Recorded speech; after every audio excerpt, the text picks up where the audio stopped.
thrilled to be here. I was going to be the secret reader today, but somebody serendipitously got it instead of me. My responsibility to you is to evaluate the entire conduct of the meeting and also each individual roles to see how successful you were and what you did, and you all were. And also maybe to give a hint or two where we can make whatever we do just a little bit better in the future.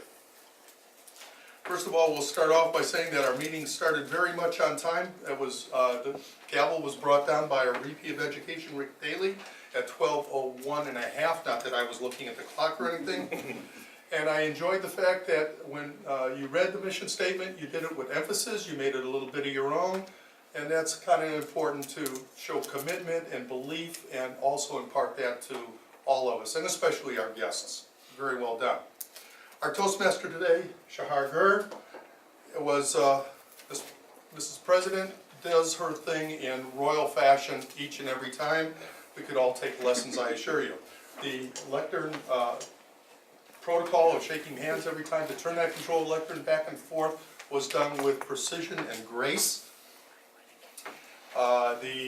She also made sure that she explained the three parts of our meeting, and also made the agenda updates very politely and without a lot of fanfare, just here's the changes and move on. That keeps us all very much in sync.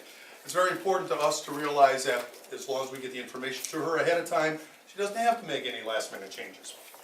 So we have responsibilities to the Toastmaster in that role.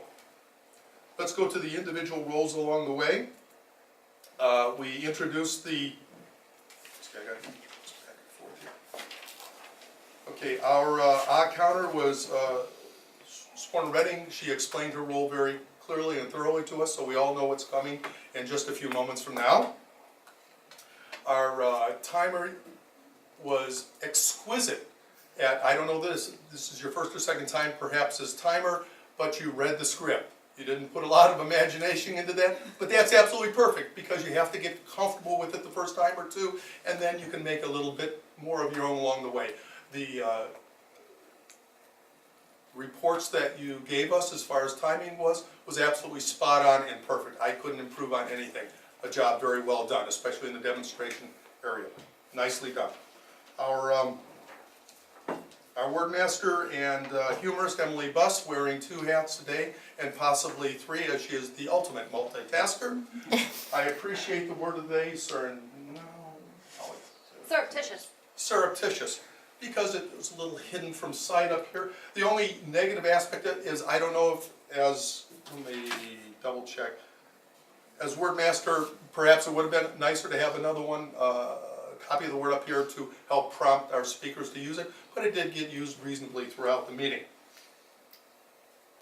As a humorist, you put a smile on everybody's face, and that's what we're all looking for.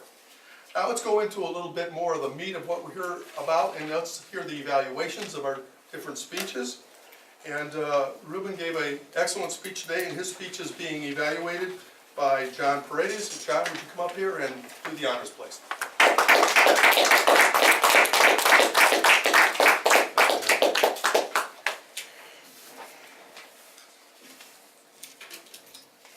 Ruben was speaking from one of the advanced manuals, and his goal was to tell an emotive story. He was supposed to draw out emotions, give us a good sense of character, setting, plot, conflict, and action.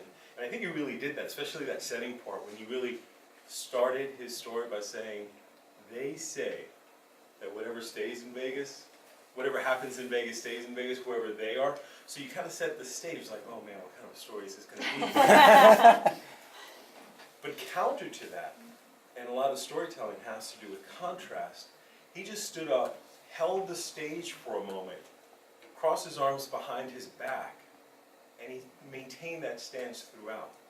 He kind of lifted us up at the beginning, and then we just settled in to a nice, quiet state for the rest of the story. I don't know if you noticed that, but he maintained that throughout, really drawing us in. Counter to many of Ruben's other stories, where he uses a more bombastic voice and a lot of body movement, it was the complete opposite today. The result was that we were drawn in. You could hear a pin drop throughout his entire presentation. He only broke his stance twice. Once to smile when he was telling us a joke, letting us know, yeah, the joke is coming, and everyone laughed with him. And another time when he took his left hand and rubbed his chin. Paused, back to stance. Very effective way to draw us in and really set the tone for this type of storytelling, which is very different from what we normally see here. When you see this kind of storytelling, it's normally because you have a newer storyteller that really doesn't know anything else to do other than hug the lectern, hold on to it for dear life. But this is done in a very compelling way. There were moments in the story where we really got a sense of what was going on, where he was. Towards the end of the story where he was at the TA, which I finally know because those are, during my long drives, I always look for a TA because I know exactly what to expect when I'm there. But then you have this dancing around truck, which brings us to one of the things that he had to draw out in this story, which was character. And you notice the three characters of the story: Vegas, truck, and self. Very well done. Now, I would have enjoyed, Ruben, if you had broken your stance a little more to emphasize either conflict and really draw out conflict a little more, or get to a more powerful climax, because everything was so steady. And I'll get to that in a little bit here.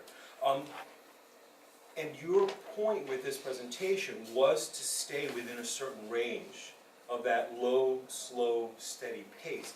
But within that, I would have liked to have seen a little more variety to really get quiet and really draw people in. You have the audience, so use that a little more to your advantage. And another thing was that I personally was torn between knowing what kind of a story this was, but having you set the stage, what happens in Vegas stays in Vegas, and knowing that one of your objectives is to really come to a powerful climax. Enjoying this slice of life, low, quiet kind of a story, but almost wanting to, and expecting, like a big, bodacious moment, similar to what happens in Blues Brothers or in The Hangover or in Bridesmaids. I was kind of expecting for it to completely break from the rest of the story. But anyway, all in all, it was a beautiful buddy travelogue between you and Truck.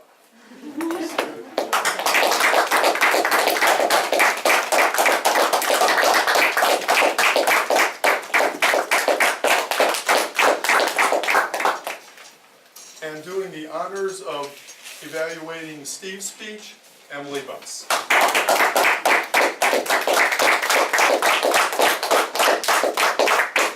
Thank you, Mr. General Evaluator. Steve was working today on project number 9 from the Competent Communicator Manual. His objectives were to persuade us, his listeners, to adopt his viewpoint or to take some action. And he was supposed to use logic and emotion. Before he gave his talk, Steve told me that another of his goals is he wanted to have nice flow, nice timing throughout his speech. So I was also looking for that.